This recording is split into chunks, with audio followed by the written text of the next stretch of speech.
দিচ্ছি।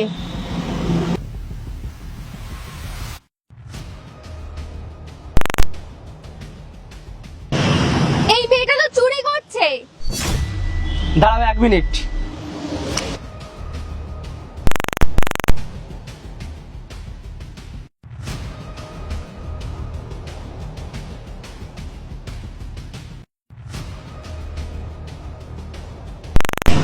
এই নাও বোন। ধন্যবাদ। কোনো সমস্যা নয় বোন, মানুষই তো মানুষকে সাহায্য করবে। তবে হ্যাঁ, সাবধানে বাড়ি যাবে, না হলে কিন্তু আবার পড়ে যাবে। ঠিক আছে, ঠিক আছে, আমি আসছি। এত টাকা! কি বোকা মেয়ে, এত টাকা নিয়ে নিলাম বুঝতেই পারিনি।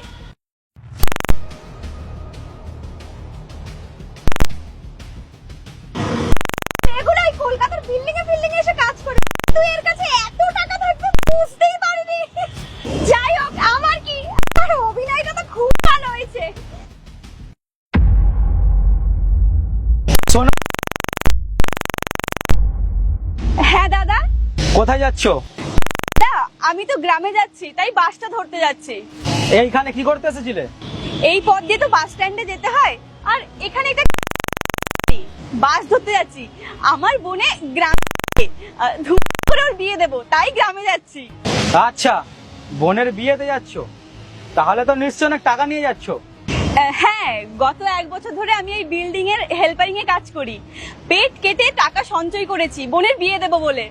আমি চাই আমার বোনের বিয়েতে গ্রামের সবাই প্রশংসা করুক, আর আমার বোনের বিয়ে আমাদের গ্রামের সব থেকে বড় বিয়ে হবে। আচ্ছা, তোমার ব্যাগে সব টাকা আছে তো? হ্যাঁ, ঠিকাদার তো আমাকে সব নগদ টাকাই দিয়েছে, টাকা ব্যাগেই রেখেছি। তবে দাদা, আমি এটা বুঝতে পারছি না, আপনি আমাকে এসব কেন জিজ্ঞেস করছেন? কারণ এইখানে প্রায় চুরি হয়, তাই তোমাকে সাবধান করছি। দাদা, চুরির কথা বললেন বলে একটা কথা মনে পড়লো। ওই আগের দিন দেখলাম একটা লোকের মুখে কি সব রুমাল চাপা দিয়ে কি সব দিয়ে ওকে অজ্ঞান করে ওর থেকে সমস্ত জিনিস নিয়ে পালিয়ে গেল। তাই আমি বাড়ি থেকে বের হওয়ার আগে ব্যাগে টাকাগুলো ঢুকিয়ে ওতে ভালো করে চেন লাগিয়ে দিয়েছি। আর সব সময় দেখছি, ওই তো একটু আগেই দেখলাম তো টাকাগুলো আছে। একটা কাজ করো, তুমি একবার দেখে নাও। আরে দাদা, কি দেখবো, একটু আগেই তো দেখলাম। দেখো, আমি হচ্ছে এখানকার প্রধান, আমি বলছি একবার চেক করে নিতে। চেক করো। ঠিক আছে দাদা, আপনি যখন বলছেন আমি একবার দেখে নিচ্ছি।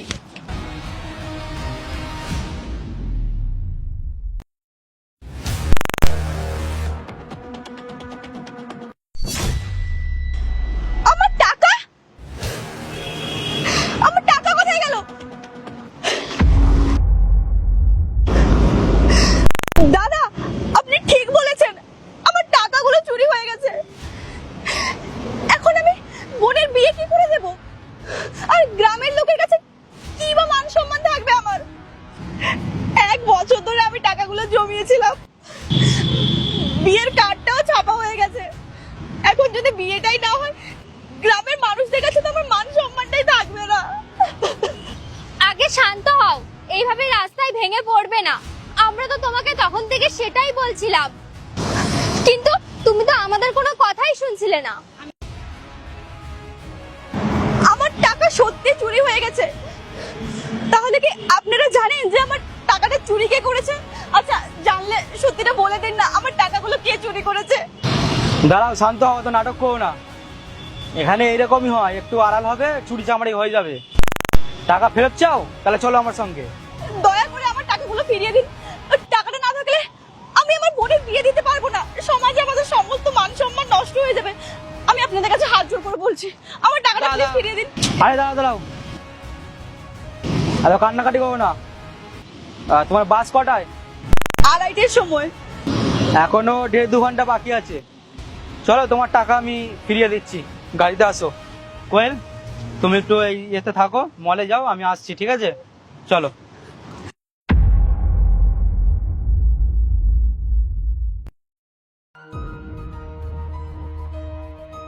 দেখি তো ওর কাছে কত টাকা ছিল।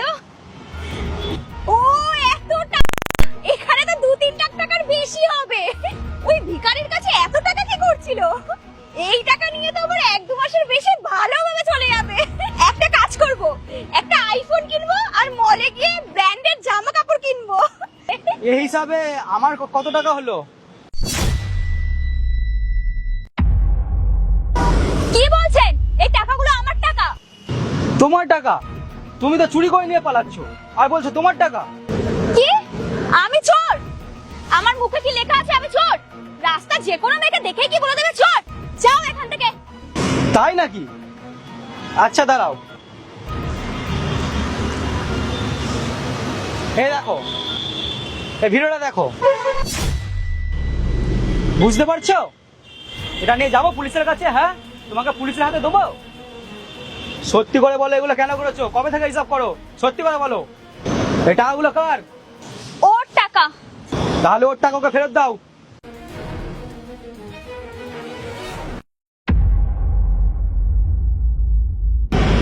আর এখন সব সত্যি কথা বলো। আমি মানুষের সঙ্গে প্রতারণা করি, সুযোগ বুঝে লোকের ব্যাগ থেকে টাকা বের করি, লোক টেরও পায় না। এটাই আমার ধীরে ধীরে পেশা হয়ে গেছে। আমি এই মেয়েটার ব্যাগ থেকেও টাকা নিয়েছি, প্রেগনেন্ট হওয়ার অভিনয় করে। মানুষ তো মানবতার খাতিরে সাহায্য করতে চলে আসে, সেই সুযোগ পেয়ে আমি তাদের ব্যাগ থেকে টাকা চুরি করে নিই। কিন্তু বিশ্বাস করুন, আর কখনো করব না। আমার ভুল হয়ে গেছে, আজ থেকে চুরি করাই ছেড়ে দেবো। আমাকে ক্ষমা করুন, দয়া করে পুলিশে দেবেন না, নইলে আমার সম্মান নষ্ট হয়ে যাবে। যখন নিজের উপর বিপদ আসে তখনই ক্ষমা চাওয়ার কথা মনে পড়ে।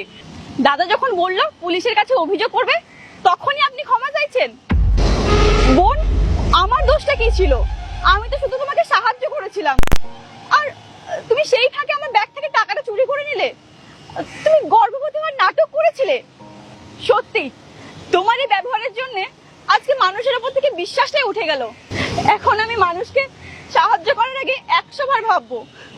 ভাগ্য ভালো দাদা তোমাকে চুরি করতে দেখে ফেলেছিল, না হলে তো আমি আমার টাকাগুলোই ফেরত পেতাম না। জানো, এই টাকাগুলো আমি কত কষ্ট করে ইনকাম করেছি, বিল্ডিং এ কত বছর ধরে কাজ করেছি, কত কষ্ট কত অপমান সহ্য করেছি। জানো, আমারও তোমার মতো একটা ছোট্ট বোন আছে, তার বিয়ের জন্যই আমি এই টাকাগুলো বাড়িতে নিয়ে যাচ্ছিলাম। আর তুমি যেটা করেছো না, সেটা পুরোপুরি অন্যায়। এতে একটা পরিবারের স্বপ্ন ভেঙে যেতে পারতো। তুমি হয়তো এই টাকা দিয়ে 1-2 মাস আনন্দ করেই থাকতে পারতে, কিন্তু তোমার এই আনন্দ হয়তো কারোর মৃত্যুর কারণ হয়ে দাঁড়াতো। আমি শুনছিলাম আপনি এই টাকা দিয়ে আইফোন কিনবেন, ভালো ভালো কাপড় কিনবেন, কিন্তু জানেন গরিবের অভিশাপ খুব ভয়ঙ্কর হয়। যত তাড়াতাড়ি পারো এইসব কাজগুলো ছেড়ে দাও, আর না হলে মানুষের উপরে মানুষের বিশ্বাসই আর থাকবে না। ভুল হয়ে গেছে, আমাকে ক্ষমা করে দাও, আর কোনোদিন এরকম হবে না। তোমার বাসের সময় হয়ে গেছে না, তুমি যাও। আর চিন্তা করবে না, এই মেয়েকে আমি এমনি ছাড়বো না। তুমি যাও। দাদা, অনেক অনেক ধন্যবাদ দাদা আপনাকে। আপনি আমার অনেক বড় সাহায্য করেছেন, আমি কখনো আপনার এই সাহায্য ভুলবো না। অনেক অনেক ধন্যবাদ। আচ্ছা ঠিক আছে, তুমি যাও। আর তুই, আমি হচ্ছে এখানকার প্রধান, তোকে তো পুলিশে দেবো, আর তোর ছবি সারা এলাকায় মেরে দেবো, যাতে তোকে সবাই চিনতে পারে। চল এখন আমার সাথে, চল চল আমার সঙ্গে।